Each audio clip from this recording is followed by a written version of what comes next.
Hello everybody, thank you for watching my video. Don't forget to hit like, subscribe and also leave a comment below. Edward II's reign was a total disaster.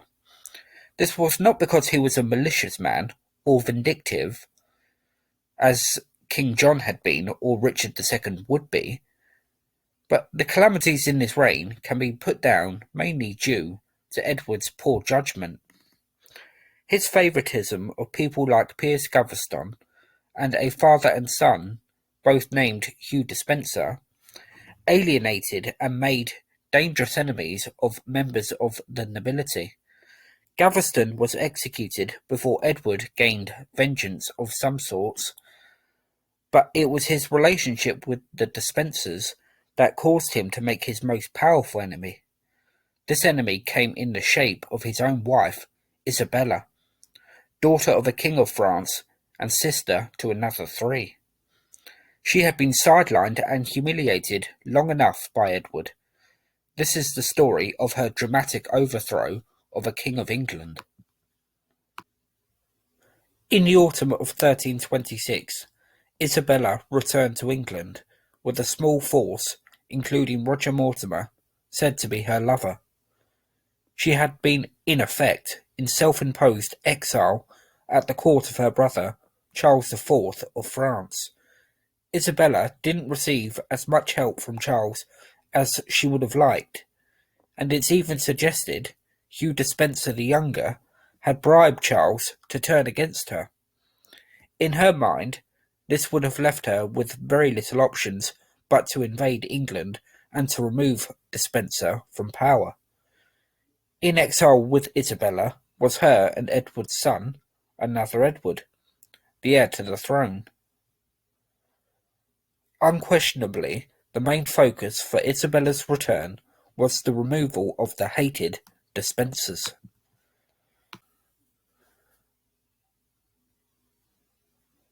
Despenser the Younger was particularly despised. He is accused of evil counsel and unduly influencing Edward II with fabrications and lies. He and his father had grossly enriched themselves in much the same way Piers Gaveston had done. Despenser the Younger, realizing that he was beginning to make dangerous enemies, whispered in the king's ear that there was a plot being formulated against him. This was a total lie, but Edward listened all too readily. A number of powerful men were executed without trial, including Thomas, Earl of Lancaster, the man who had killed Piers Gaveston. This caused a great deal of outrage, including with Isabella.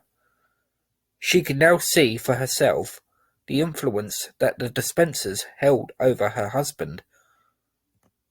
Though it must be said, Edward must have been quite happy to have executed Thomas, as he no doubt had not forgotten what had been done to his favourite Piers. Something had to be done about both the Despensers and also Edward II himself. On her arrival back in England in September of 1326, Isabella's forces were boosted by the arrival of Henry, brother of Thomas of Lancaster. With him he had brought knights, squires, other earls and barons. The invading army headed straight for Bristol, where the king was residing alongside the Despensers. After a long march, they laid siege to Bristol. Despenser the Elder was handed over to Isabella, and, alongside the Earl of Arundel, was executed. Edward and Despenser the Younger tried to escape, but they failed miserably. Both were now in serious trouble, and they would have known it as well. The invasion had been a spectacular success. The king was sent to Berkeley Castle, where it's generally believed he was murdered in 1327. There are differing theories on Edward II's fate, and these include that he escaped from captivity and fled to the continent. Supposedly, the remains in his tomb at Gloucester Cathedral are those of an impostor. I don't buy this theory myself. There is no convincing evidence for that, and there are a number of questions hanging over the theory anyway. For one, why would Edward not return to claim the crown? Anyway, for more on this theory, if you're interested, do check out Catherine Warner's content. Whilst I don't go along with her ideas, she is a very talented and interesting historian.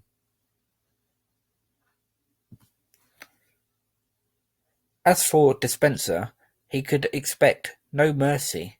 He was tied miserably to an even more miserable and feeble horse and taken to Hereford, a figure now of total derision. He was hung, drawn, and quartered, and, for good measure, he had his nether regions cut off before he died, and burnt in front of him. This was a truly hideous end for a man who had played a dangerous game and, like Piers Gaveston had done, lost. But despite being wronged quite clearly, Isabella was no hero of this story, and she, alongside Roger Mortimer, fell into exactly the same trap, as they acted as regents for the new king, Edward III, just 14 when his father was deposed. She and Mortimer were every bit as self-serving as the Despensers were, and they too ended their careers in disgrace. When Edward III reached maturity and overthrew his own mother, Mortimer was hanged at Tyburn, and Isabella lived out her days as a political prisoner. Her relationship with her son only began to defrost towards the end of her life.